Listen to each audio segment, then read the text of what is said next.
चलिए, उसके बिना रहोगे कैसे?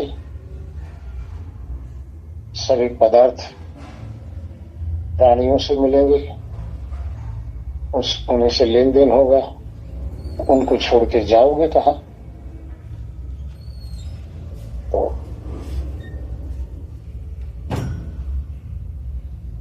एक कहानी सुना दूं आप लोगों को, कहो तो?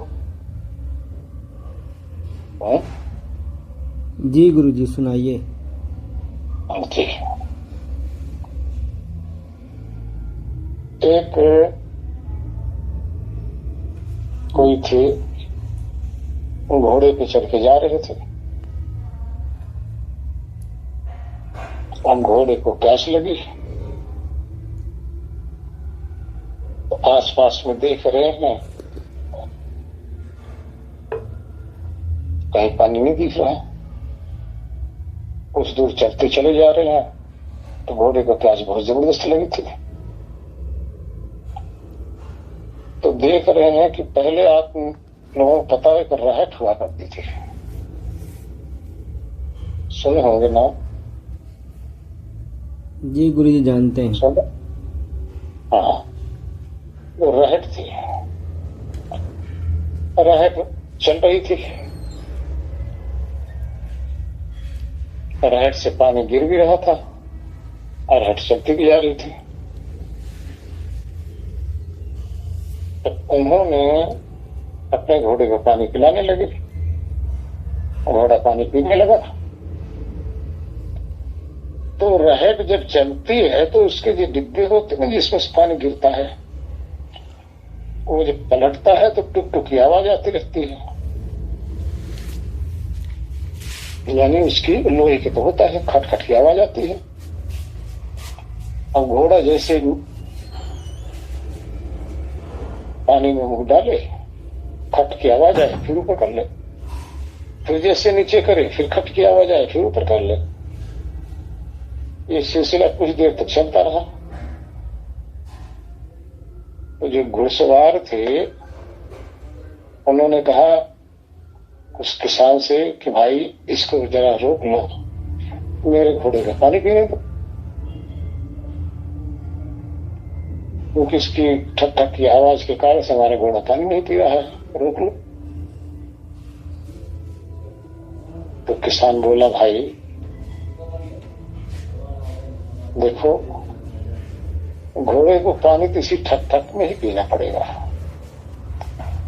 क्योंकि ठक ठक में बंद हुई तो पानी आना बंद है। ये रहट की आवाज है, उसी से पानी आ रहा है। अगर हम रोक लेंगे तो आवाज तो बंद हो जाएगी, लेकिन पानी तो नहीं मिलेगा, आपका घोड़ा कैसे पिएगा? इसलिए भाई इसी ठक ठक में ही पानी पीना पड़ेगा। तो ये ठक ठक किसके लिए है? घोड़ा कौन है? हम यहाँ को घोड़े हैं भाई। इस संसार के ठक ठक में ही साधना करनी पड़ेगी, है ना? संसार के सारे ये ठक ठक आता रहेगा और इसी में साधना करनी है, क्योंकि ये ठक ठक बंद हुई तो जीवन खत्म। जब तक जीवन है, इसी में हम सबको साधना करना है, इसी में जीवन व्यतीत करना है, इसी में मोक्ष प्राप्त करना है, और इसी के अंदर इस शरीर के लालन पालन का व्यवस्था भी करना है। इसलिए हम तो उस घोड़े की तरह है कि ठक ठक बंद हुई तो जीवन बंद है। इसलिए समाज में निकलना पड़ेगा, राशन पानी लेने जाना पड़ेगा। राशन पानी के लिए पैसे चाहिए, पैसे कमाना पड़ेगा। जब पैसे कमाओगे, राशन पानी लेने जाओगे, तो उसमें तो ठुक ठुक होगी भाई। वो ठुक ठुक क्या है? लोगों के तरह तरह के भाव, तरह तरह के आकर्षण,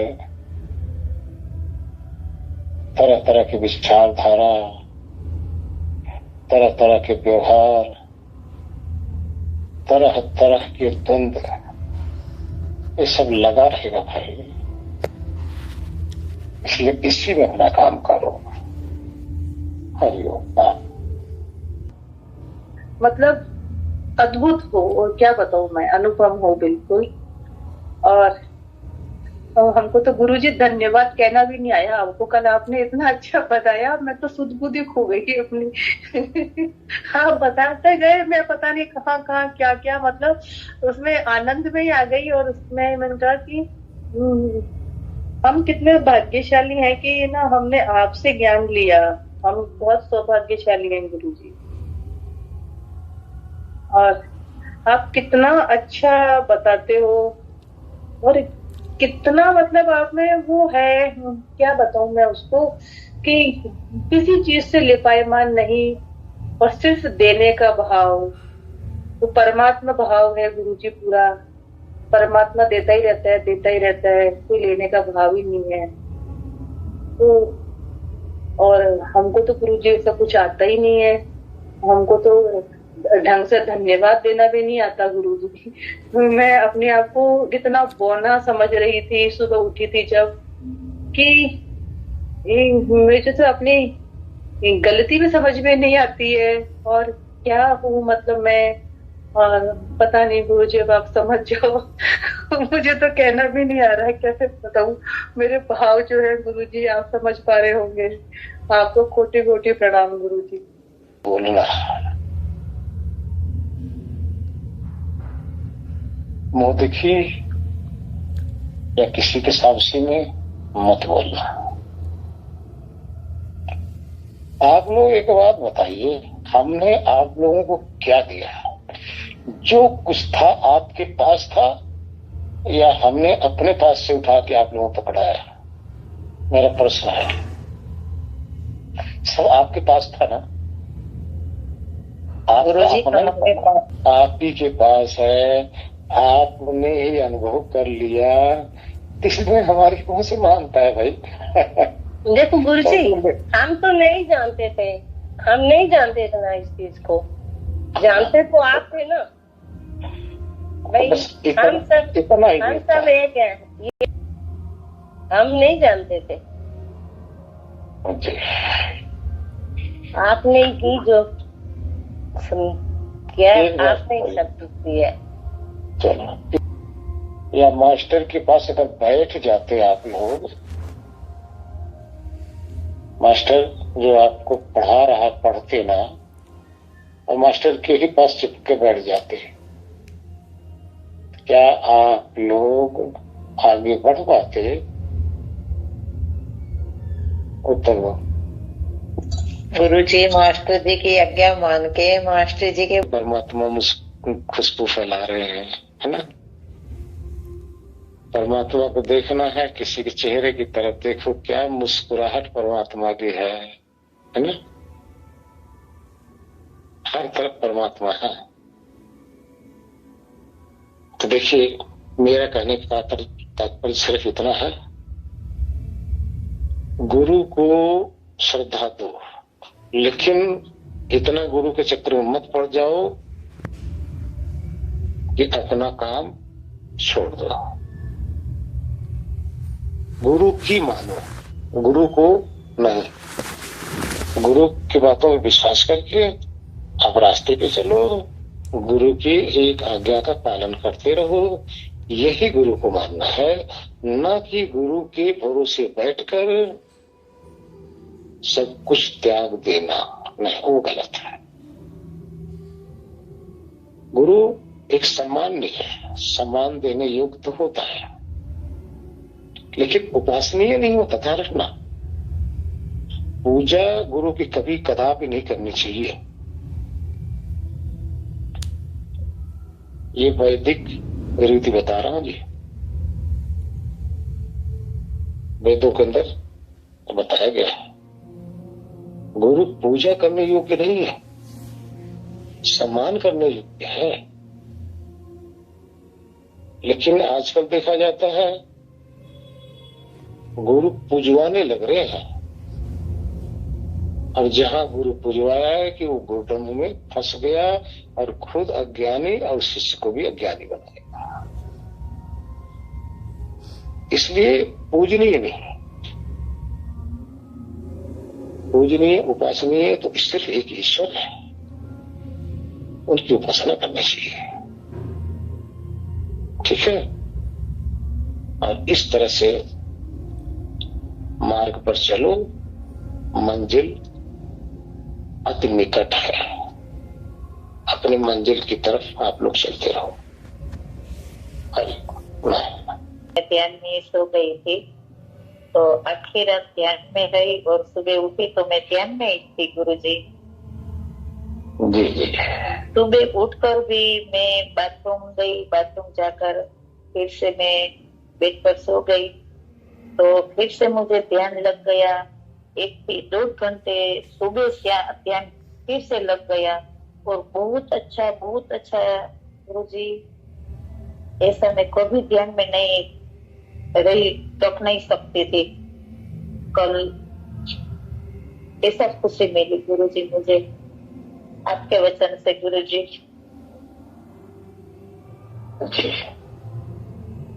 जो दीदी बोलती है मत नहीं हमारे लिए तो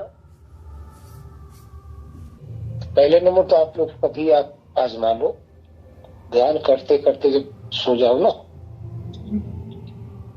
एक तो विषयों के इतने ज्यादा आपको स्वप्न ही नहीं आएंगे। रात में इसमें स्वप्न नहीं आएंगे, स्वप्न भी आएंगे बहुत कम आएंगे, ना के बराबर, और आएंगे तो आपको पता भी नहीं चलेगा। एक फायदा ये मिलेगा। उसके बाद में अर्ध ध्यान तो सारी रात आपका लगा रहेगा। अर्ध ध्यान का जैसे ध्यान करते आप जब सो जाएंगे तो सारी रात सोते हुए भी आपका अर्ध ध्यान यानी आधा ध्यान सारी रात रहेगा ही रहेगा। और उस अवस्था में आप देखेंगे कि आपके अंदर रात में सपने तो आए, लेकिन सपने भी अच्छे आएंगे सपने। उस समय कभी आप सत्संग सुन रहे हैं, कभी आप किसी महात्मा के पास बैठे हैं, कभी आपस में अध्यात्म की चर्चा कर रहे हैं, ऐसे सपने आएंगे। और ये सपने बहुत लुभावने आपको लगेंगे, बहुत प्रिय लगेंगे। और जब सुबह के टाइम फिर बैठ जाओ तो आपकी समाधि लगने में बहुत ही आसान हो जाएगी, बहुत जल्दी ही समाधि लग जाएगी। और ऐसी समाधि लगेगी कि इतना आनंद कभी आता ही नहीं, आएगा ही नहीं। ऐसा ही हुआ गुरुजी, बहुत अच्छा लगा। दैनिक सारी क्रियाकलाप करके भोजन करने के बाद जब आप सोने की तैयारी करें तो आधा घंटा 20 मिनट जितना हो सके उतने समय तक ध्यान अवश्य करो। और फिर ध्यान करने के बाद में कोई काम मत करो, किसी कार्य में मत आप जाइए। ध्यान करते करते ही आप सो जाइए। जब तक बैठ सकते हो बैठो, जब तक ध्यान कर सकते हो करते रहो। उसके बाद में उसी अवस्था में आप सो जाइए। सारी रात आपका ध्यान लगा रहेगा। पूरा ध्यान नहीं रहेगा, लेकिन अर्ध ध्यान सारी रात रहेगा आपका। और फिर जैसे 3 बजे 4 बजे जब भी आपकी नींद टूटे और फिर उसी समय ध्यान में बैठ जाइए। ये सावधान रहना पड़ेगा कि आंख खोलकर दुनिया को नहीं देखना है। अगर एक बार आप आंख खोलकर टॉयलेट वगैरह जाते हैं, आराम से जाओ, अब खुली आंखों से, और फिर आके फिर बिस्तर पे। ये भी आप लोगों को नहीं करना कि आपको नहाना है, धुलना है, हाथ पांव धुलना है, कुल्ला करना, दांत नहीं, कुछ नहीं। परमात्मा को इसकी आवश्यकता नहीं है। परमात्मा को सिर्फ आपके भाव की आवश्यकता है। आप गए टॉयलेट वगैरह गए, आके फिर भाव आपका वही ध्यान का होना चाहिए। आके बैठ गए, जितनी देर तक बैठ सकते हो आप देखना, वो आपकी समाधि लगेगी ना। ऐसा कभी आप सोच भी नहीं सकते कि इतनी प्रिय, इतनी अच्छी तरह से आपकी समाधि लग जाएगी। इसका कारण मैं आपको बता दूं। इसका कारण सिर्फ ये रहेगा कि आपने सोते समय आधा घंटा आपने ध्यान किया। ध्यान में आपका जो मन की वृत्तियां थी सब शांत हो गई और आपने अध्यात्म का भाव बना लिया और उसी भाव में आप सो गए। तो सारी रात एक तो आपका भाव बीच बीच में अध्यात्म का चलता रहेगा और सुबह उठते समस्त वृत्तियां हमारी बिल्कुल शांत रहेंगी। यानी न तो रजोगुण आएगा न तमोगुण आएगा। सारी रात जो सतोगुणी वृत्ति आपकी बनी रही वही आपके काम आ जाएगी। उसके द्वारा आप बैठ जाएंगे। आप अपने अंदर देखेंगे हृदय के अंदर से हिलोरे मार रहा होगा। कौन? परमात्मा। ऐसे हिलोरे ना गदगद कर देंगे। फिर आप वो आनंद बर्दाश्त करना भी आपके लिए कठिन हो जाएगा। इतना तीव्र आनंद आएगा, बस उसी आनंद में डूब जाओ। इसी का नाम मोक्ष है। ये मरने के बाद में, शरीर त्यागने के बाद में ऋषि मुनि लोगों को ये मिलता है परमानेंट। और आप लोग भी ऋषि मुनि से एक मिनट पहले उपलब्धि है। ये अंदर आपको अनुभव होगी और ये समाधि में ही सिर्फ मिलेगा। अब यही जो ब्रह्मानंद की अनुभूति आप कर लेंगे ना, तो ये आपको बार बार आपको अपनी तरफ खींचता रहेगा चुंबक की तरह। और फिर आपसे रहा नहीं जाएगा। जहां भी जब भी आपको एक मिनट भी अगर मिलेगा ना, आप याद करेंगे, उसी में डूब जाएंगे। इस मोक्ष को आपने जीते जी अनुभव करना है। इसी मोक्ष में आपने ठहरना है। और यहां ध्यान रखो, यही मोक्ष है, मोक्ष दूसरा नहीं है। लेकिन ये इस मोक्ष में और शरीर त्यागने के बाद जो मोक्ष मिलता है, इन दोनों में क्या भेद है? इन दोनों में सिर्फ इतना ही भेद है कि ये जो मोक्ष अपने जीवन काल में आप अनुभव कर रहे हो, इसमें संसार विघ्न डालता रहेगा, शरीर विघ्न डालता रहेगा, मन विघ्न डालता रहेगा, वृत्तियां विघ्न डालते रहेंगे। यानी कभी बनेगा, कभी नहीं बनेगा, कभी संसार आ गया, कभी अध्यात्म आ गया, कभी आनंद आ गया, ये सब आता रहेगा। तो समाधि में क्या करना होता है? घंटा, 2 घंटा, 3 घंटा, 4 घंटा, जितना समय तक आप बैठ सकते हो, इस स्थिति में आप डूबे रहो। तो आप देख लो, आपको पता चल जाएगा जीते जी इस शरीर को त्यागने के बाद यही तो मुझे ठहरना है। और ठिकाना मिल गया, पहुंच गए आप। बस जो योगी लोग होते हैं इसी स्मृति में अपना जीवन व्यतीत कर देते हैं, क्योंकि मोक्ष उन्हें पा लिया है।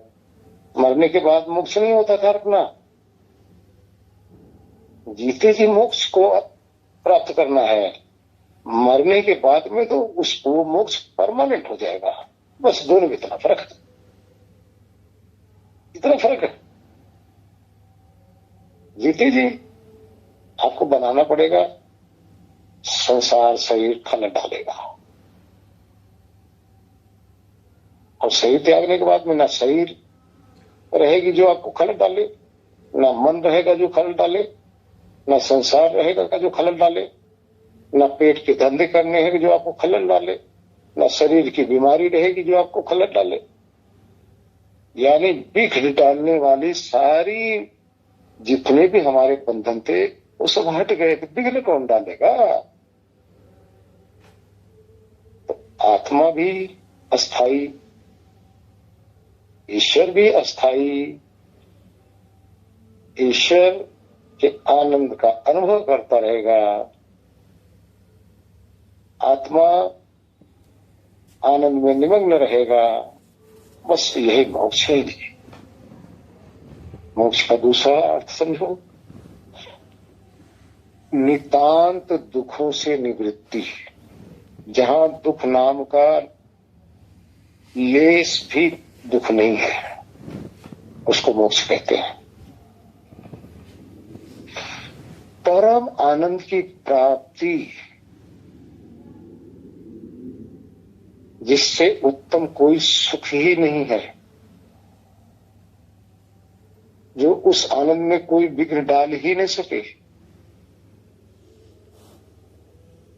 तीसरा, पूर्ण स्वतंत्रता। मोक्ष की बात बता रहा हूं, पूर्ण स्वतंत्रता जिसमें पराधीनता है ही नहीं, पूर्ण स्वतंत्र है। और अभी देखिए, शरीर के पराधीन हो, मन के पराधीन हो, विषयों के पराधीन हो, सब के पराधीन तो हो। और ये भी तो कहा गया है ना, पराधीन सपने सुख नाही, है ना? तो आप लोग पढ़ते हैं ना। इसलिए पहले अपने मोक्ष को जानो और जीते जी मोक्ष में रहो, और फिर यही मोक्ष परमानेंट हो जाएगा।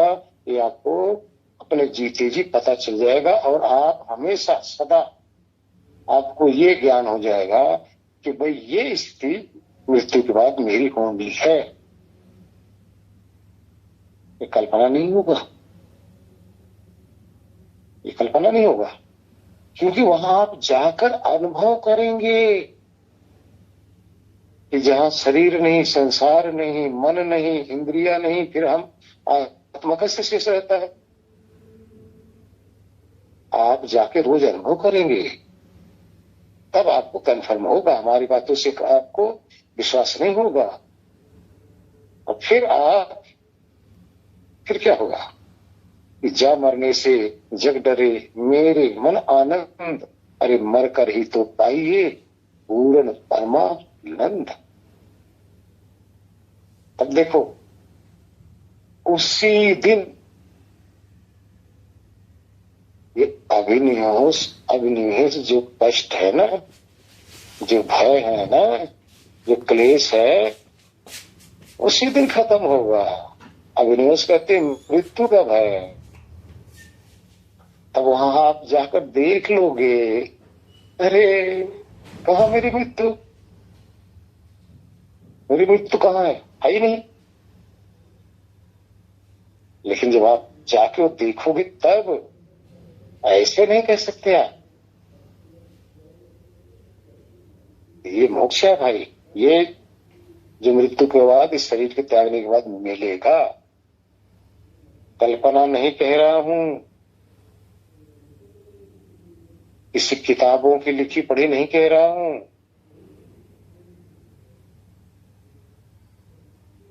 34 साल से हम अनुभव कर रहे हैं, इसमें जा रहे हैं। वो आप बीती आपको बता रहे हैं। आप भी यहां पहुंच सकते हो, आप भी अनुभव करोगे। हरि ओम नारायण।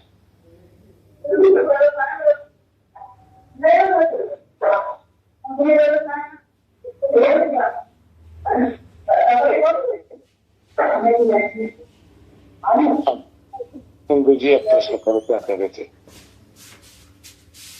विषय बहुत गंभीर था, इसलिए मैंने आपको बीच में रोका था। आपकी मृत्यु दिखाना हमारा कर्तव्य है। आप लोगों को आपका मोक्ष दिखाना है। हमारा कर्तव्य है आप लोगों को संसार की नश्वरता को दिखाना। हमारा कर्तव्य है आप लोगों को संसार की छल कपट को दिखाना। हमारा कर्तव्य है आप लोगों को स्थूल शरीर का अनुभव कराना, सूक्ष्म शरीर का अनुभव कराना, मन को भली भांति आपको दर्शाना। मन के अंदर जितने भी आपके जन्म जन्मांतर के, ध्यान रखना, इस जन्म के नहीं, सैकड़ों जन्म के आपके संस्कार देखें एक दिन। हाँ, इस जन्म के नहीं, याद रख लो, सैकड़ों जन्म आप अपने देखेंगे। आप इन सबसे पार कैसे हैं और वो भी देखेंगे। हमारा धर्म है कोशिश करना। आप में अगर जिज्ञासा होगी, प्रयत्न करेंगे, तो आप ये सब जान जाएंगे।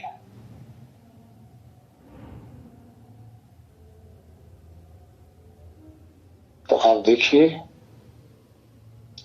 अब ये आप पे निर्भर होता है, आप करना चाहते हैं नहीं करना चाहते हैं। क्योंकि कहावत कहा गया है ना,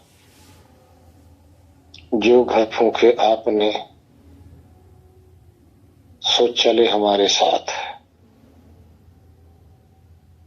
अगर 1 घंटा 1.5 घंटा आप हमारे को देते रहेंगे ना, 1-1.5 घंटा अपना जीवन का निकाल कर प्रतिदिन अगर लगे रहेंगे, तो आपको कुछ भी सृष्टि की कोई ऐसी चीज नहीं जो जानना पाना आपका शेष रहेगा। यदि आप कभी कभी परीक्षा लेंगे, एक आध दिन सुने, चलो अपना गुरु बना लो, उसमें हम शिक्षा देते हैं, वहां के ज्ञानी बन जाते हैं, गुरु बन जाते हैं, तो ना तो यहां के रह पाओगे ना वहां के रह पाओगे। यानी आपके अंदर अपने कल्याण करने की भावना नहीं है, मान सम्मान की भावना है। दूसरी जगह बिना वहां पहुंचे क्यों कोई शिक्षा देता है? कोई कारण होगा। कहा वहां मेडल मिल रहा है, कोई इनाम मिल रहा है? नहीं, वहां सिर्फ सम्मान के कारण से ये अधपके ज्ञानी जो है ना, अपना ज्ञान झाड़ना शुरू कर देते हैं और अपना भी नाश करते हैं और दूसरे का भी नाश करेंगे। क्यों? खुद वहां पहुंचे नहीं, दूसरे को पहुंचाने का ठेका ले लिए। पहुंचाएंगे कैसे? फिर काल्पनिक बातें करेंगे, उनकी कल्पना दौड़ेगी, मानसिक कल्पना, और ये सत्य किसी के मानसिक कल्पना में नहीं आता। सत्य किसी का गुलाम नहीं है, सत्य अपने में एक ही है। ध्यान रखो, संसार में जितने भी ज्ञानी जन हैं, इनमें अनेकता क्यों है? किताबों में अनेकता क्यों है? जब सत्य एक ही है, अनेकता क्यों? आप जरा विचार करो ना। अनेकता का कारण यह है मानसिक कल्पनाएं। सब अपने अपने मानसिक कल्पना के अनुसार से घोड़े दौड़ाने लग जाते हैं और सब रह जाते हैं। ना इधर के हुए ना उधर के हुए, न माया मिली न राम, कहीं के नहीं हुए। इसलिए आप लोग जब अनुभव हो तब मानना, नहीं हो मेरी बात बिल्कुल झूठी स्वीकार कर लेना। अनुभव होगा तभी आगे चलना। आप लोगों को समय बर्बाद नहीं करना चाहेंगे। पहले आपके सामने अनुमान में आने लग जाना चाहिए, तभी आपके अंदर जिज्ञासा और इच्छा बनेगी। हरिओम। इशारा किया, बताया ना, बिल्कुल सही है, बिल्कुल सही है। और आपकी बात हमने गंभीरता से ली है और हम इसमें जितनी सावधानी बरतनी चाहिए हम सबको सावधान रहना पड़ेगा। बिल्कुल सही बात है।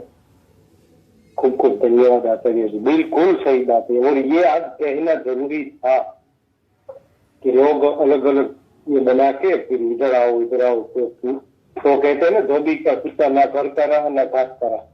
तो हम सभी की ऐसी स्थिति न हो, इसलिए आपने सावधान किया। आपको पूज्य चरणों में कोटि कोटि प्रणाम, धन्यवाद आचार्य।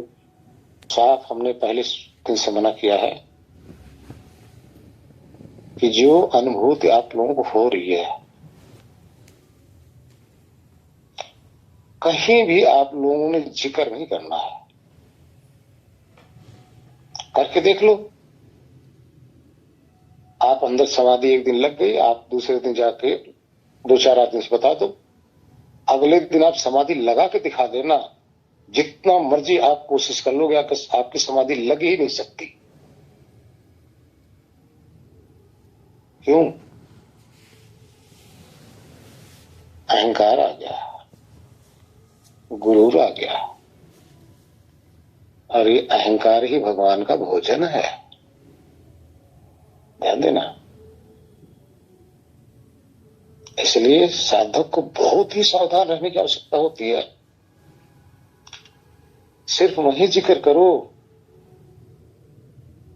जहां से आपको उसके आगे सुधार करना हो। ऐसी जगह मत जिक्र करो जहां आपको मान सम्मान मिले, नहीं, आपको ये भी चला जाएगा। इतना आप लोग अनुभव करके देखो। एक दिन आपकी समाधि लगी हो, ध्यान में बैठे हो और मौन रहो, जब चाहो आप तुरंत समाधि के अंदर डूब सकते हो। अहंकार नहीं आना चाहिए, आपको अंदर से हर्षित होने चाहिए। चलो यहां तक तो पहुंच गया, है ना। मान लो मोक्ष में हमें सबको 100 कदम जाना है, तो अगर 10 कदम भी चले हो तो 90 कदम अभी शेष है, लेकिन 10 कदम तो चल चुके हो। अरे 8 अरब जीवन धारण करके आप तो 1 कदम नहीं चले हो। कम से कम आज तो पता चलने लगा, 1 साल के अंदर हम 10 कदम तो चल लिए। बहुत बड़ी उपलब्धि है भाई। फिर चलते रहो, अपनी परीक्षा करते रहो कि हम कहां तक पहुंचे हैं। दूसरे की परीक्षा कदाप मत कीजिए। एक और गलती करते हैं साधक, 4 शब्द सुने, कहीं ज्ञान की चर्चा हो रही है, तो अपने ज्ञान को या अपने गुरु को बहुत बड़ा बखान करने के चक्कर में दूसरे की परीक्षा लेने लग जाते हैं। अरे मत लो भाई, हमेशा अपनी परीक्षा करते रहो कि हम कहां तक पहुंचे हैं, कितना फंसे हैं, कितना बंधे हैं, कितना हमारे अंदर मोह है, कितना हमारे अंदर अज्ञान है, किस कारण से अभी आगे हम नहीं पहुंचे हैं। अपने अंदर अपने आप को टटोलते रहो।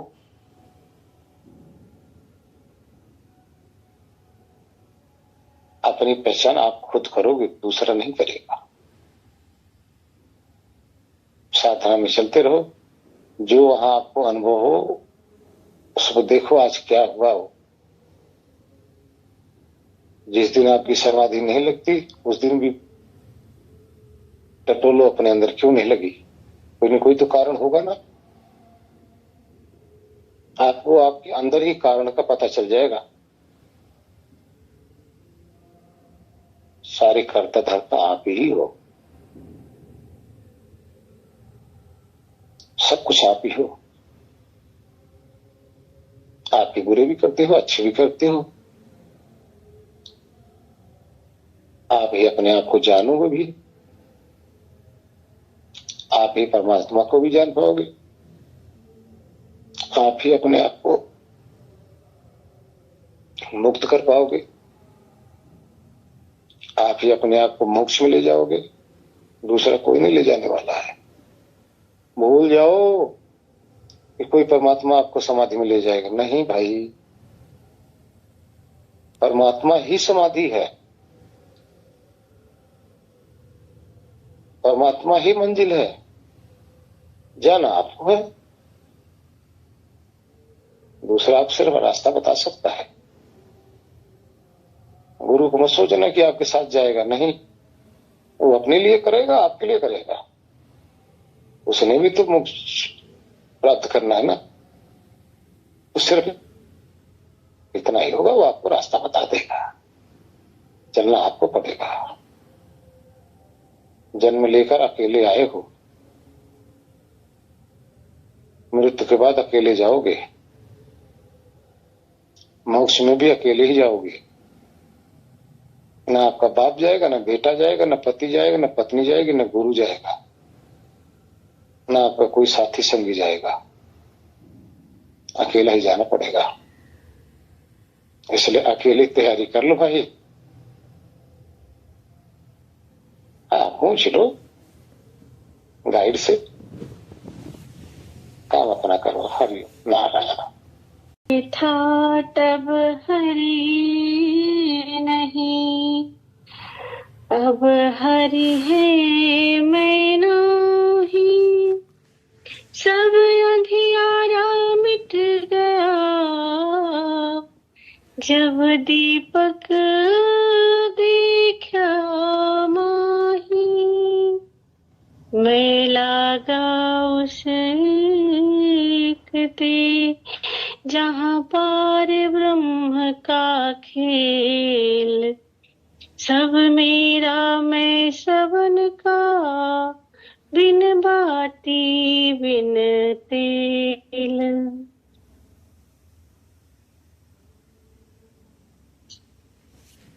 कभी रात दिन हम दूर थे, कभी रात दिन हम पास हैं। तेरे जैसा कौन है सतगुरु, हर घट में तेरा निवास है। तेरे जैसा कौन है सतगुरु, हर घट में तेरा निवास है। नजरों से